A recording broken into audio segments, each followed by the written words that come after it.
Vous pouvez vous asseoir. Hallelujah. Hallelujah. Vous pouvez vous asseoir. Merci. Thank you. Merci. Thank you. Thank you. Merci. Thank you. Merci. Hallelujah.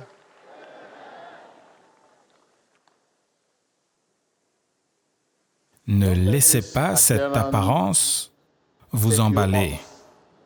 Célébrons plutôt l'être dans ma parole aujourd'hui.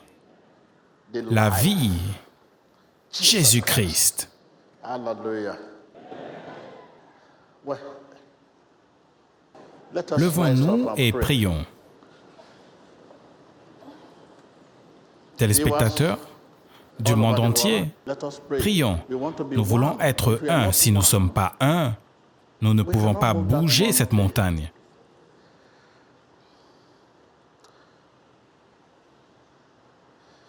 Maintenant, nous allons dans sa présence d'une manière puissante. Vous devez vous rassurer que votre cœur n'a pas de crainte. Vous devez vous rassurer que votre cœur ne vous condamne pas. Vous devez vous rassurer que votre cœur soit en parfaite communion avec sa parole vivante. Soyez conscient que vous êtes les bienvenus. Dites à votre voisin, soyez conscient que vous êtes les bienvenus. Je ne vous entends pas. Je ne vous entends pas. Je ne vous entends pas. Oui.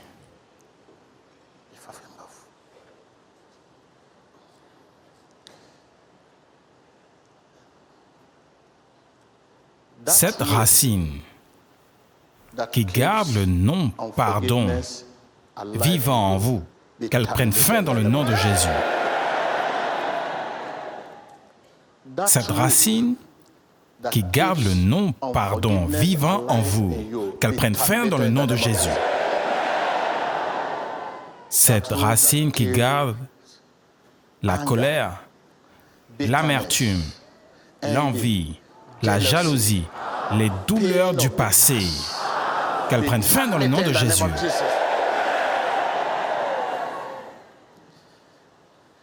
Oui, vous avez besoin d'un esprit libre pour le suivre. I have decided to follow Jesus.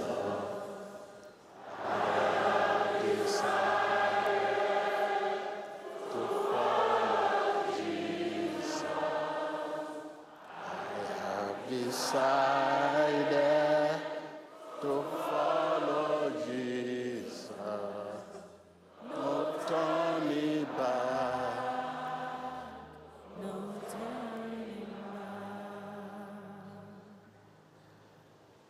Vous avez besoin d'un esprit libre pour le suivre. L'Esprit de Dieu ne peut pas partager avec un cœur qui est rempli de non-pardon, avec un cœur rempli de colère, un cœur rempli d'amertume, un cœur rempli de douleurs du passé, de mauvais sentiments contre les autres.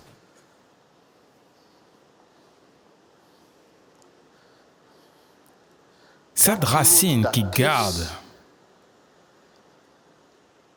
les douleurs du passé vivantes en vous, qu'elles prennent fin dans le nom de Jésus. Qu'elles prennent fin dans le nom de Jésus. Qu'elles prennent fin dans le nom de Jésus. Qu'elles prennent fin dans le nom de Jésus. Vous connaissez ces domaines dans votre vie. Vous savez ceux à qui vous gardez rancune, le non-pardon. Il n'est pas toujours facile de pardonner.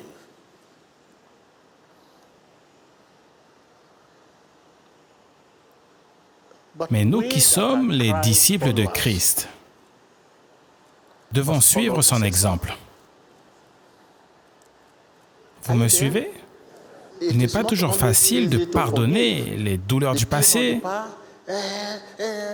mais nous qui sommes disciples de Christ, nous devons suivre son exemple.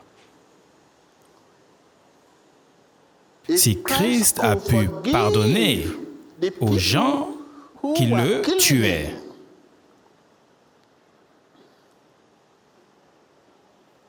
nous pouvons certainement trouver un moyen pour pardonner ceux qui nous ont blessés.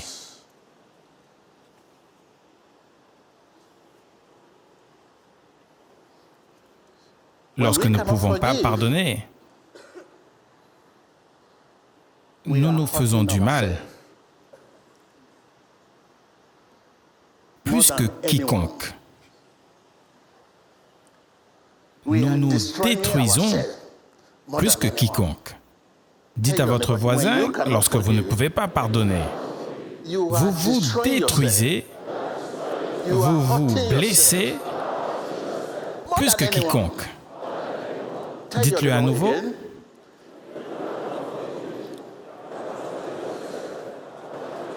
Oui, vous dites, oh, cette personne, elle m'a fait honte, elle m'a insulté.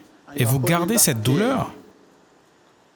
Lorsque vous ne pouvez pas pardonner, vous vous faites du mal, vous vous détruisez vous-même, votre avenir. Chaque pas que vous faites, vous le faites dans les ténèbres. Lorsque vous ne pouvez pas pardonner, que vous ayez raison ou pas. Plus que quiconque. Nourrir une rancune cause du dommage à notre cœur. Dites-le à votre voisin, nourrir une rancune fait du dommage à notre cœur. Je ne vous entends pas. Je ne vous entends pas. Nourrir la rancune, le non-pardon, nourrir la colère, nourrir la douleur du passé, que vous ayez raison ou pas, cause du dommage à votre cœur.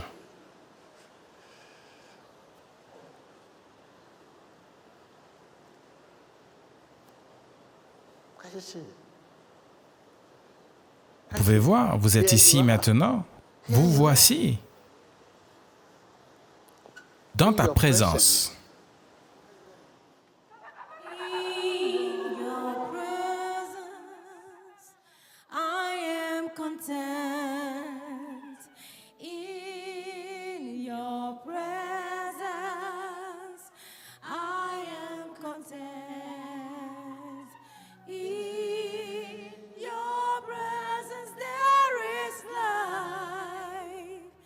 Expressions of your love, revelations of your power of my Lord. In your presence I can bring a love song offering. I'm in the presence of my King. Vous avez entendu? Un pas vers sa présence. Et vous allez dans sa présence. Vous voulez aller vers Dieu. Votre cœur doit être libre de condamnation. Rassurez-vous que votre cœur n'est pas de crainte et ne vous condamne pas. Que votre cœur soit en parfaite communion avec sa parole vivante. Soyez conscients que vous êtes les bienvenus. Oui, je suis le bienvenu. Que son nom Hallowed be your name.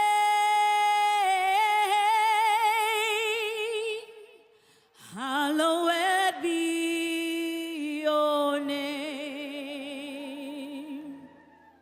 Oh Lord, hallowed be your name.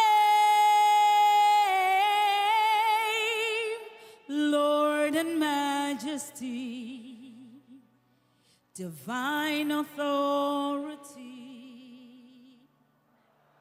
hallowed be your name. Oui, que son nom soit sanctifié.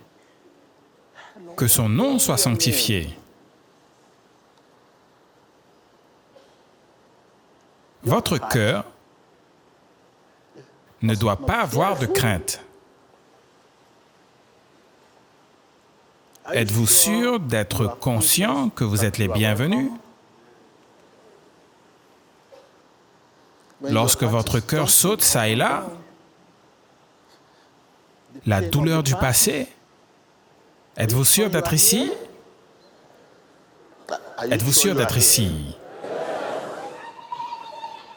Je ne vous parle pas, mais à votre cœur.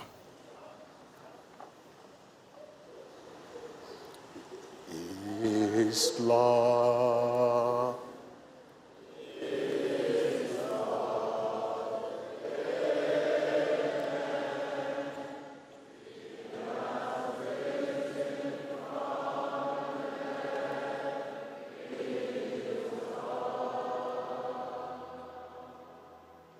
Every every tongue confess that Jesus Christ is Lord.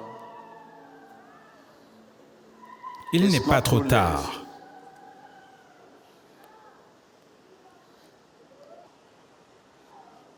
Il n'est pas trop tard. Vous pouvez toujours vous mettre en ordre maintenant.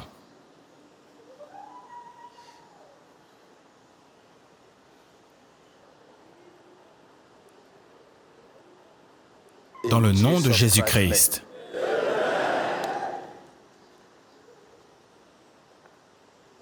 Demandez à votre voisin, êtes-vous sûr que vous êtes les bienvenus?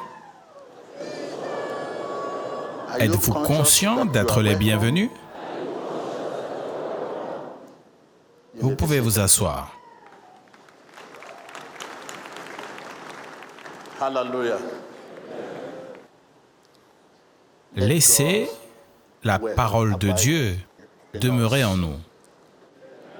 Donc nous prendrons notre lecture à partir du livre de 1 Corinthiens 2, versets 13 à 14.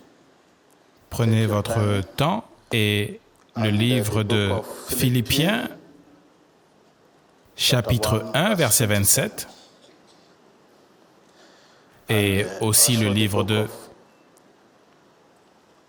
Jean 15, notre lecture à partir du verset 7, et le livre de Jacques 1, nous prendrons la lecture à partir du verset 21. Et le dernier passage sera 1 Jean chapitre 3.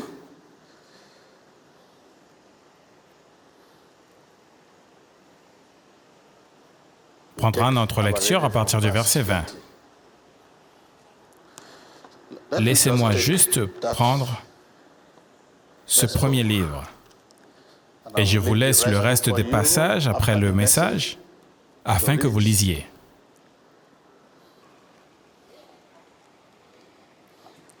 « 1 Corinthiens, chapitre 2. Laissez-moi lire. Verset 1. Pour ma part, mes frères, lorsque je suis venu chez vous, ce n'est pas par une supériorité de langage ou de sagesse que je suis venu vous annoncer le mystère de Dieu. Quels sont les mystères de Dieu que je vous ai annoncés? Car j'ai jugé bon parmi vous de ne rien savoir d'autre que Jésus-Christ, Jésus-Christ crucifié. Moi-même, j'étais chez vous dans un état de faiblesse, de crainte et de grand tremblement. Verset 4. Ma parole et ma proclamation n'avaient rien des discours persuasifs de la sagesse, C'était une démonstration d'esprit, de puissance, afin que votre foi ne soit pas en la sagesse des humains, mais en la puissance de Dieu. Que signifie ce dernier verset? Lisez-le avec moi encore. Le verset 5. Pour que votre foi ne soit pas en la sagesse des humains, mais en la puissance d'eux. Mais aujourd'hui, notre foi repose sur la sagesse humaine. Et le ministère des apôtres, le ministère de Jésus-Christ. L'esprit de l'homme est la fontaine de foi. La fontaine. Mais aujourd'hui, notre foi repose sur la sagesse humaine. C'est la raison pour laquelle nous n'avons pas vu Jésus sur scène. Nous disons Jésus-Christ. Où est Jésus-Christ? Lorsque vous dites Jésus-Christ, vous devez emmener Jésus sur la scène. Donc, aujourd'hui, notre foi repose sur la sagesse humaine. Comme je vous l'ai dit, lorsque vous allez lire le livre de Philippiens, chapitre 1, verset 27, et le livre de Jean 8, prenez la lecture à verset du verset 31, ça deviendra clair. Et le livre de Jacques 1, vous pouvez lire aussi à partir du verset 21. Et la dernière lecture, qui est 1 Jean, chapitre 3, à partir du verset 20, prenez la lecture. Vous avez plus. Demeurez dans la parole de Dieu.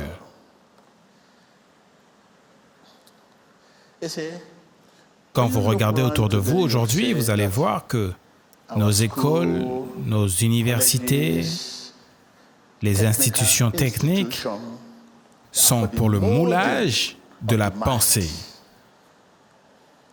Qu'est-ce que j'essaie de dire par la pensée? Je veux dire les capacités intellectuelles. C'est ce que nous construisons. Vous pouvez voir de par le monde la capacité intellectuelle. Toute la connaissance que nous avons sont venues à travers les sens. Et vous allez être d'accord avec moi qu'il n'y a rien de créatif dans les sens. C'est-à-dire qu'il n'y a rien d'original. Les sens sont à propos de la lettre. D'où vient la lettre? C'est à propos de la lettre. Jésus-Christ, voilà pourquoi aujourd'hui, il n'y a rien d'original en lisant la Bible sans l'aide du Saint-Esprit. Je vais prendre ma Bible pour vous montrer ce dont je parle.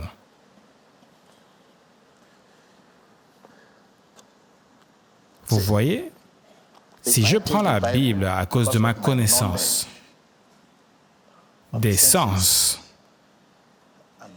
de ma bonne éducation, bien éduqué, ou un auteur, et je la prends et je la lis, Jésus ci, Jésus ça, Jésus ça, il n'y a rien d'original en lisant la Bible sans l'aide du Saint-Esprit. Il n'y a rien de créatif.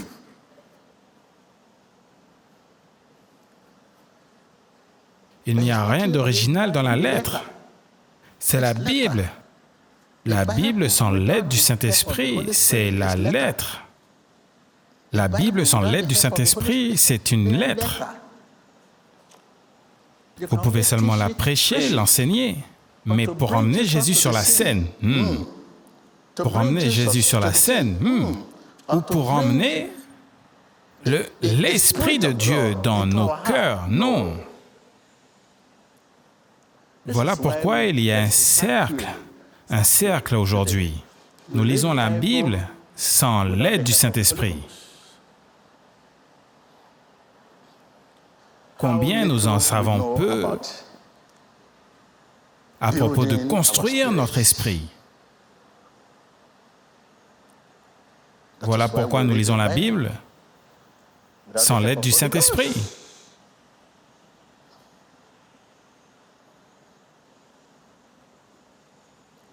À moins que l'Église d'aujourd'hui réalise que l'esprit de l'homme est la fontaine de foi. À moins que, c'est à ce moment que Dieu, le Saint-Esprit, sera impliqué dans nos affaires.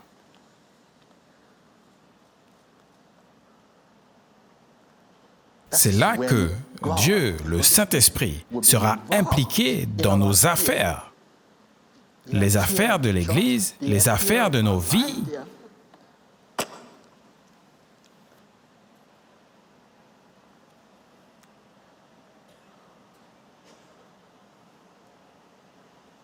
Reprenons. À moins que l'Église d'aujourd'hui réalise que l'esprit de l'homme est la fontaine de foi. C'est là que Dieu, le Saint-Esprit, sera impliqué dans nos affaires. Sinon, nous portons la lettre, l'histoire, les histoires. Voilà pourquoi n'importe qui peut aller dans une librairie et avoir la Bible sans être un chrétien, sans être un croyant. Donnez juste de l'argent, il vous donne la Bible. Donnez juste de l'argent, il vous donne la Bible. Si vous regardez dans les organisations occultes aujourd'hui, vous allez voir qu'ils utilisent la même Bible.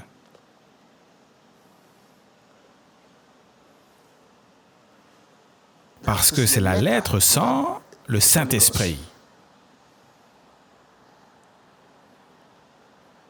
Sans le Saint-Esprit, c'est la lettre.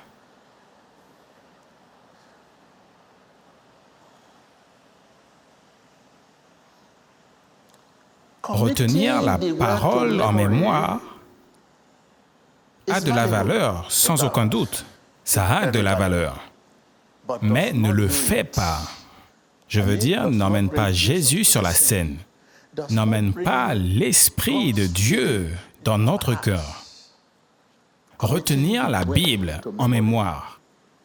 Je veux dire que apprendre l'histoire des livres de la Bible, apprendre l'histoire des livres de la Bible a de la valeur. Vous pouvez l'apprendre, l'histoire des livres de la Bible, et devenir un professeur, devenir un enseignant, devenir un prédicateur, ça a de la valeur. Mais ne le fais pas. N'emmène pas Jésus sur la scène, n'emmène pas l'Esprit de Dieu dans notre cœur. Ou apprendre l'hébreu, ou des mots grecs. Ça a sa valeur, sans aucun doute. Mais ne le fera pas.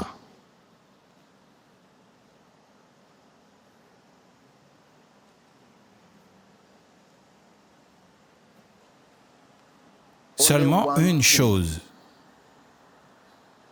le fera. Notre pratique de la parole. La vivre dans notre vie de tous les jours. La pratiquer. La faire confiance. Agir sur elle. Ça, c'est notre secret.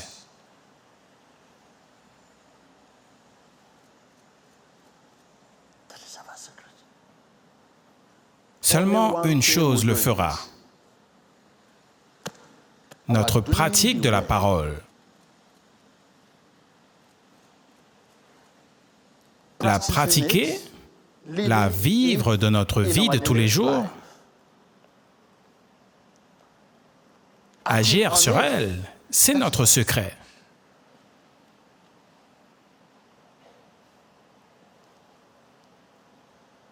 Le juste vivra par la foi.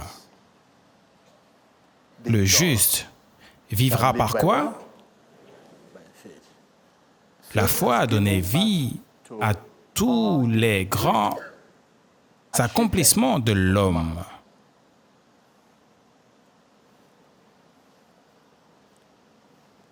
Se nourrir de la parole c'est se nourrir de la sagesse de Dieu. Se nourrir sur la parole, c'est se nourrir de la capacité de Dieu. Se nourrir sur la parole, c'est se nourrir de la vie même de Dieu. Se nourrir de la parole, afin que vous sachiez à quel point c'est important. Alors que vous vous nourrissez de la parole, elle cultive, renforce, construit la foi en vous, construit la capacité de Dieu en vous, construit votre esprit.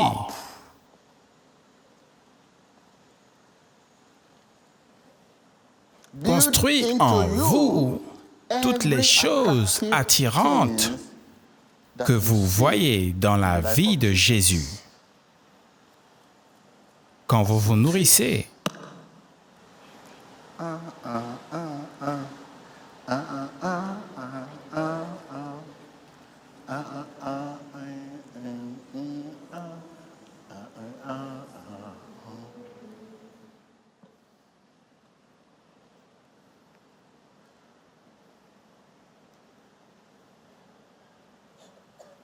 contrôlez votre méditation en lisant la Bible,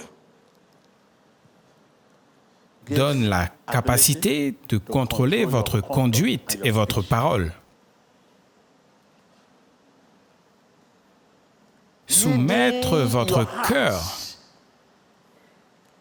à la parole de Dieu. Faites de la parole une réalité. Faites de la parole une réalité lorsque vous êtes soumis à la parole de Dieu. Cela fait la parole de Dieu une réalité. Lisez. Devient réalité.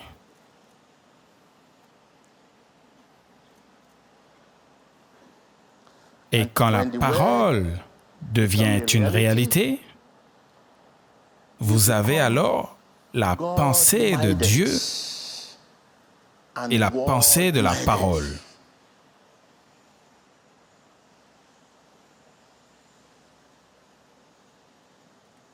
Vous savez, lorsque vous avez la pensée de Dieu et la pensée de la parole, le matin, votre esprit inconsciemment va à lui pour la conduite et la sagesse de la journée. Inconsciemment. Vous allez juste vous réveiller. Vous allez vous voir faire... Votre esprit, inconsciemment, va à lui pour la conduite et la sagesse de la journée. Quand vous avez la pensée de Dieu et la pensée de la parole, vous le devez. Dites à votre voisin, lorsque vous avez la pensée de Dieu et la pensée de la parole, votre esprit, inconsciemment, va à Dieu pour la conduite et la sagesse de la journée.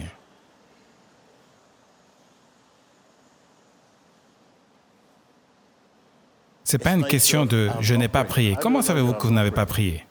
C'est une chose de l'esprit. Attendez-moi, je veux prier.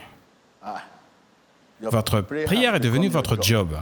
C'est un job de l'esprit. Attends-moi, je vais prier. S'il te plaît, dis-lui que je prie. Je prie. Quand tu m'as appelé, je priais. C'est devenu votre job et pas le job du Saint-Esprit. Quand nous ne savons pas comment prier, l'Esprit nous aide dans notre faiblesse.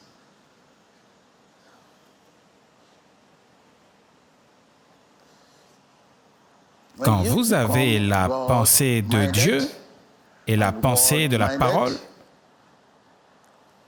le matin, votre esprit, inconsciemment, va à Dieu pour la conduite et la sagesse de la journée.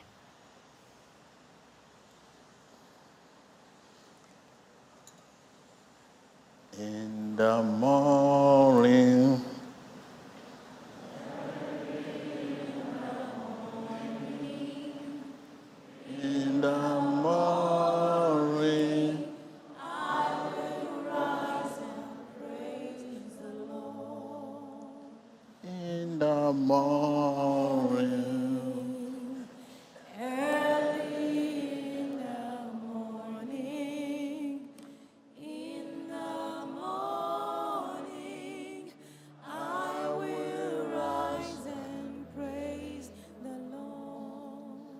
Good morning, Jesus. Good morning, Lord. I know you come from heaven above. The Holy Spirit is on the throne. Good morning, Jesus. Good morning, Lord. I will enter His gate with thanksgiving in my heart.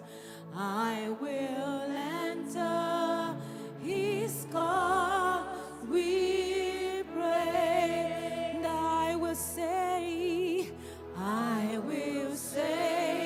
this is the day that the Lord has made. I will rejoice, for He has made me glad. He has made me glad. He has made me glad. I'm so glad, so glad. I will rejoice, for He has made me glad.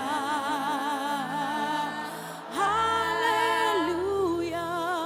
He has made me glad. I am so glad. I will rejoice, for He has made me glad. Lorsque vous vous nourrissez de la parole, cela aplanit le sentier devant vous. Vous dites, qu'est-ce que je vais faire ce matin? Je ne sais pas quoi faire. Je ne sais pas si cette affaire va être correcte. Je ne sais pas si cet homme va venir me voir. Je suis ennuyé. Je vais aller. Lorsque vous vous nourrissez de la parole, cela aplanit le sentier devant vous. Je ne vous entends pas. Je ne vous entends pas. Je ne vous entends pas. Vous allez voir, juste le matin, vous allez commencer à rire. Les gens vont dire, mais pourquoi est-ce que vous riez? Parce que je suis heureux. Les choses peuvent sembler très difficiles en dehors, mais à l'intérieur, je suis content parce que vous vous nourrissez de la parole. Lorsque vous vous nourrissez de la parole, cela aplanit le chemin devant vous.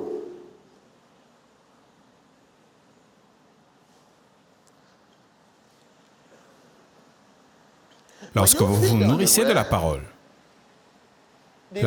devient une réalité. Dans une situation de crise comme la maladie, la pathologie, les difficultés, la pauvreté, vous n'aurez pas peur. Parce que Satan, la cause de la crise, a été vaincu.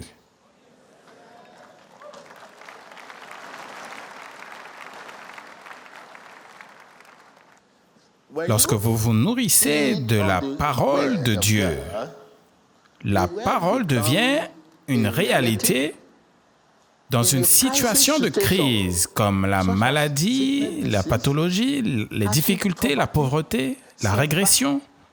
Vous n'aurez pas peur. Parce que Satan, la cause de la crise, a été vaincu. Et Jésus vous a donné procuration. La procuration pour utiliser son nom.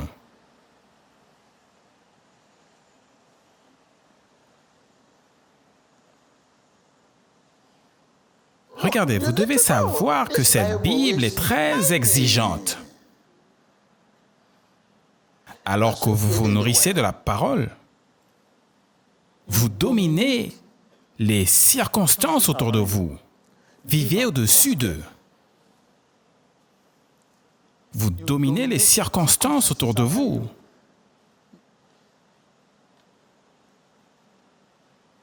La Bible dit, prenez courage, j'ai vaincu. C'est vrai. Vous avez juste besoin de vous nourrir de la parole de Dieu. Si cette parole trouve son chemin, si cette parole de Dieu trouve son chemin dans votre cœur, par sa nature propre, vous change automatiquement.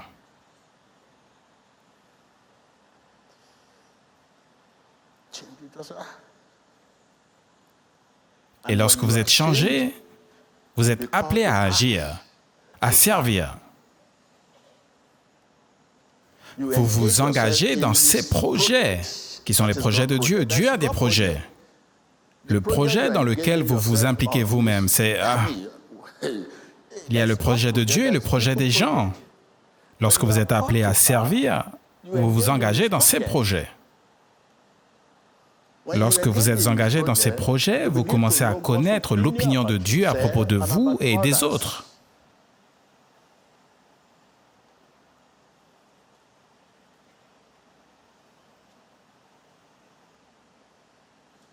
Vous savez, Jésus vous aime.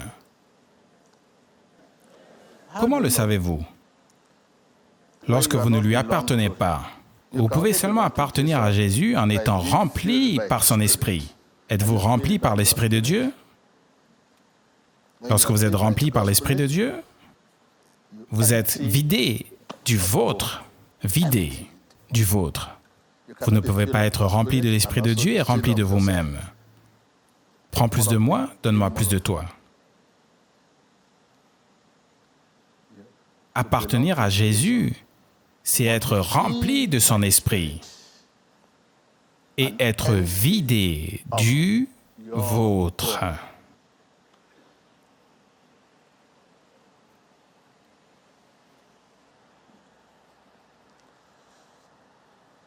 Célébrons-le. Il m'a élevé.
My soul so weary when troubles come and my heart burden be, then I am still and wait here in the silence until you come and sit a while with me.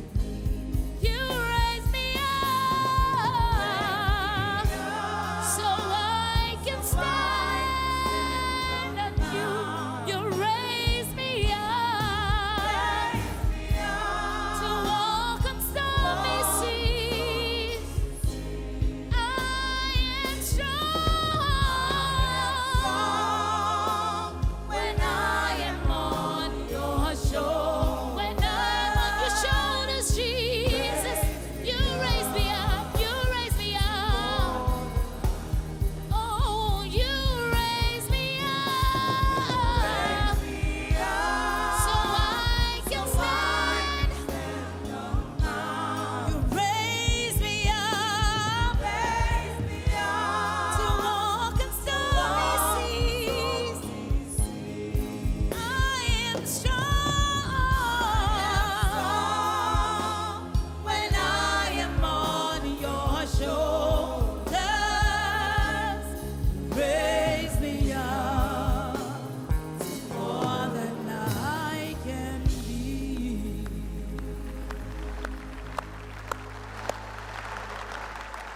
Maintenant, la question. Quel est l'état de votre cœur? L'état de votre cœur. Car c'est ce dont nous parlons, vous ne pouvez aller nulle part sans ce cœur. Le christianisme réside dans le cœur. Le christianisme réside dans le cœur. Quel est l'état de votre cœur? Le christianisme réside dans le cœur. Quel est l'état de votre cœur? Le Saint-Esprit ne peut pas partager avec un cœur qui est rempli de non-pardon, qui est plein d'amertume, de colère, des douleurs du passé, de mauvais sentiments contre le prochain, de mauvais sentiments contre les autres. Quel est l'état de votre cœur? On chante, on danse, on chante et on danse. Vous chantez, vous dansez?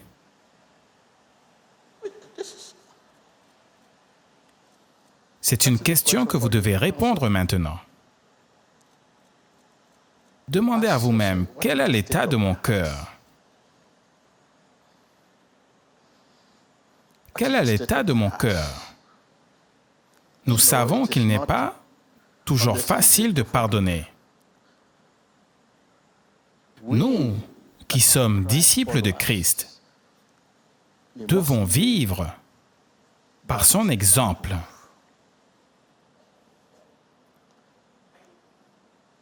Si Christ a pu pardonner aux personnes qui le tuaient, Père, pardonne-leur, cela inclut vous et moi. Ils ne savent pas ce qu'ils font. Qui est votre Père? Nous pouvons certainement trouver un moyen de pardonner à ceux qui nous ont blessés. Car, quand vous ne pouvez pas pardonner, la douleur sur vous, plus que quiconque. La destruction sur vous, plus que quiconque. L'échec pour vous, plus que quiconque. Les cauchemars pour vous, plus que quiconque si vous ne pouvez pas pardonner.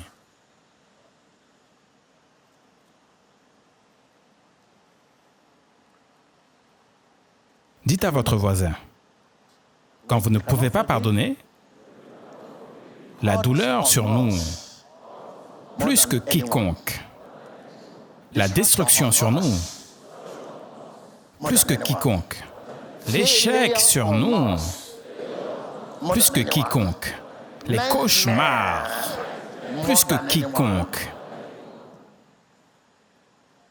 Qui a besoin de pardon?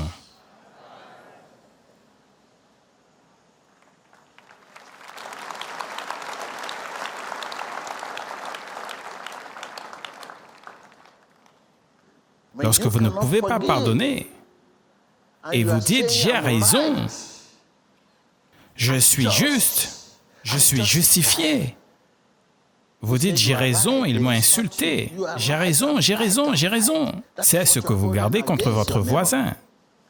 Si vous ne pouvez pas pardonner, la douleur sur vous, plus que quiconque, la destruction, plus que quiconque, l'échec, plus que quiconque, les cauchemars, plus que quiconque, voilà à quoi nous faisons face aujourd'hui. Voilà ce à quoi les églises font face aujourd'hui. Le non-pardon est le fardeau que nous avons. Cet homme n'est pas bon, cette femme n'est pas bonne, cette église n'est pas bonne, comme si vous êtes le fondateur, que vous êtes Dieu. À cause de cela, vous gardez rancune. Que cet homme ne soit pas bon, cela ne veut pas dire que vous devez garder rancune contre lui.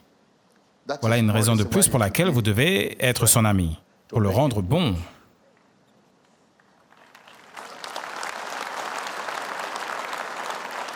Dites à votre voisin que cette femme ne soit pas bonne. Cela ne veut pas dire que vous devez garder rancune. C'est une raison de plus pour laquelle vous devez être son ami, pour la changer.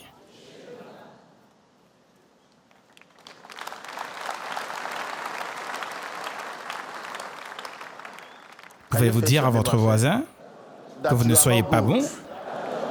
Cela ne veut pas dire que je devrais garder rancune contre vous.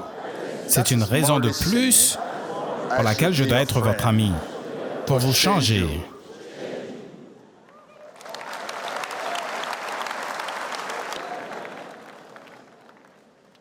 Donc, où allons-nous? Où allons-nous maintenant? Vous pouvez voir que vous n'êtes pas libre de toutes ces choses. Vous êtes ici aujourd'hui, vous avez tant d'ennemis, d'innombrables. Vous les voyez en tant qu'ennemis. Non, ils ne sont pas vos ennemis. Ils sont là pour vous construire, pour vous mouler et pour vous réformer.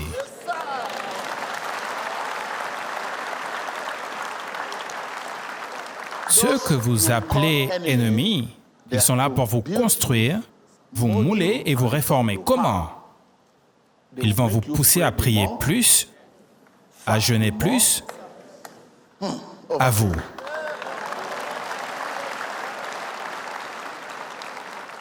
Si quelqu'un vous pousse à prier plus, est-ce que c'est votre ennemi? Quelqu'un qui vous pousse à jeûner plus, vous l'appelez un ennemi?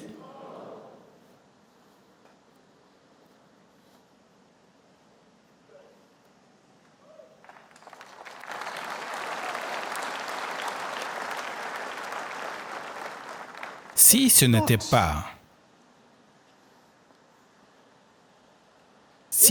pas pour les attaques du passé, vous n'aurez pas pu être fort comme cela. Vous êtes fort dans le Seigneur à cause des attaques. Vous êtes fort dans le Seigneur à cause de ce que les personnes disent vous concernant. Pourquoi?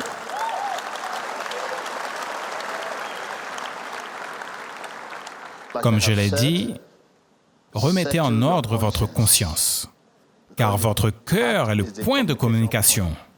C'est le point de contact pour Dieu. Si Dieu veut venir à vous, à travers votre cœur. Si votre cœur est rempli d'envie, de jalousie, de non-pardon, des douleurs du passé, de mauvais sentiments contre les autres, où viendra Dieu? Où viendra Dieu? Votre autel, c'est votre cœur. Votre chambre de prière, c'est dans votre cœur. Donc si votre chambre de prière est sale, plein de non-pardon et des douleurs, vous n'avez pas de chambre de prière. L'autel que vous avez à la maison est juste cosmétique. Dites, mon autel à la maison est cosmétique. L'autel véritable est là. Que son royaume vienne.